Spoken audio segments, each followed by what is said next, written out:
where I want to go. Yesterday morning, her boss gave a speech on the 4 parts of your mouth and the problems that you have, from your cheek to your tongue to your teeth.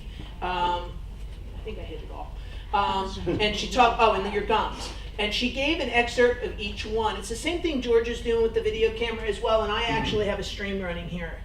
We're doing these things for social media, okay? And the reason I'm doing these things is because it's going to allow me the fundamental footprint that I need to start to put together a comprehensive social media plan. I'm going to tell you that I am not like other people when it comes to social media, so we may have some questions on this, and we may have a rub on this, and it's okay, because it's different approaches. I'm going to start to call myself a social hoarder, okay? It's a good term for what I do, isn't it? All right, so why would I say I'm a social hoarder? Does anybody have an idea? Those of you that have known me a really long time should actually know why I'm saying that. Well, you reach everybody. No. You try to collect all the different ways you can use Nope. social media. I am not going to give away Oh, my links to other people. yes. I'm not going to take my time and find the post that I like that somebody else says and share their post.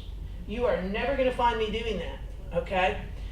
Because I've said this before, so for those of you that may be a little bit redundant, I think that everything that you read and everything that you encounter in this world, you formulate an opinion on. You may see daily the interest rates. You may have, what is the impact of the rise of the stock market on a 401c? You may have 3 tapes of gingivitis. Okay, Mona, you just told me a whole story about nonprofits that someday I'll figure it all out. Okay, but each and every one of you read something and you have an opinion. Do we kind of agree with that? Yes. Does anybody disagree with that? Okay, so why would you do this and share somebody else's something? Okay, but as I say that, the whole premise of what we're going to talk about is sharing and getting the people back to your website. So we get that ROI and we can start to see this.